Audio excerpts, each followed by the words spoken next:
goodness, that's the other thing that's funny is you feel like you sit down at this desk and you feel this pressure to do something. The Oval Office is a copy of the Office of the President of the United States that is built out of cardboard. It is mobile. It moves around to different sites and parks where people can sit at the desk of the President and sign an executive order. What I really love is inaugurating new presidents, and the power of this desk is that we are using that idea of the spectacle and selfie culture to draw people in. But once they sit at the desk, it's kind of a powerful thing.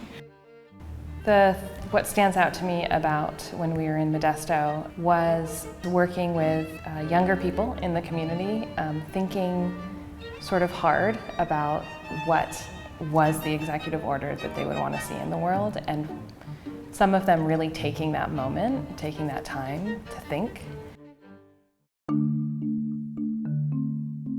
So in thinking about the People's Oval Office as part of this grant opportunity, at CCA we're hosting a community engagement event. So the artists sent invitations out with the idea to bring together members of the local community. We have, artists and arts advocates, members of different community groups, members of kind of voter advocation and democratic engagement groups, kind of everyone coming together to help brainstorm and really think about how this project can be rolled out in a successful way. We were able to set up the Oval Office and gave everyone an opportunity to participate directly in the project, to sit down and write an executive order.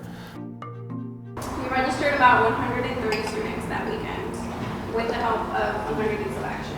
We presented about the project and we invited all of the participants to sort of engage with one another about what they're hoping to see sort of shift or change for the 2020 election. And so it was a chance to connect directly and to meet and to learn more about what their organization's goals are during the 2020 election cycle.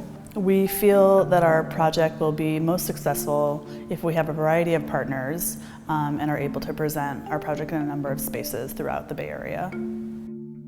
I was incredibly pleased with how many people came. It seemed like there were a lot of opportunities. They saw ways in which our project can adapt to their programming. I see a direct connection between this executive order thing, but to your idea about building democratic power.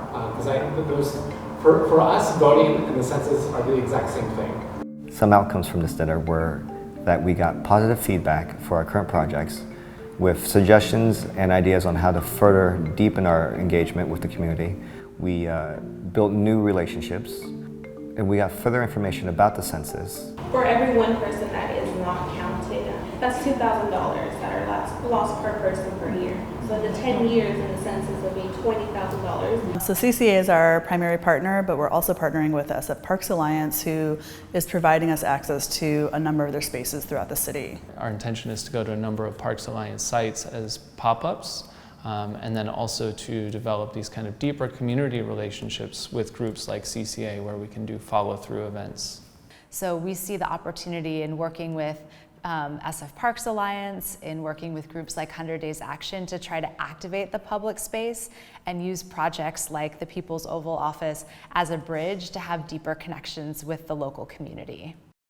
We're creating partnerships with Bay Area community organizations, especially ones that work on voter registration and the census. So when we have a strong community partner that is engaged with people in a public park, then we have a chance to create a political conversation in a space where it's not usually accessible.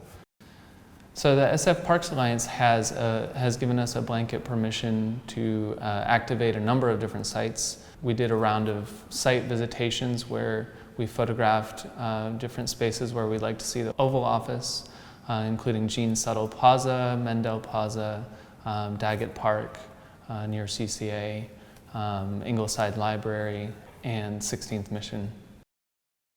Funding from the Rainin Foundation would allow us to expand this project significantly. We've designed a mobile Oval Office that would be much easier to set up by just 2 people, and the backdrop would be in segments so that it could be set up in different spaces with a kind of a take over a larger space and get more attention, or else fit into any different kind of public space. We'd be adding this new role of a press secretary, which is a person who provides copies of everything that people do within the office, including signing their executive order and also getting a photograph at the desk. Part of the way we are looking to expand our projects is by exhibiting the executive orders on site and also in community spaces with our partners. We're looking to expand the mobility and the portability of the project. We're also planning on working with the community partnerships to kind of spread the message of what a community-sourced democratic voice sounds like.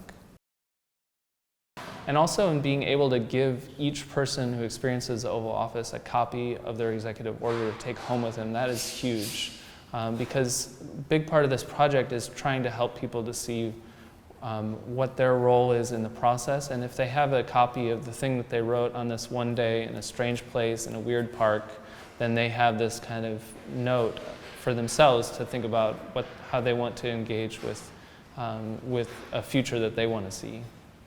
This is an all hands on deck moment, and we need artists to get people engaged in different ways.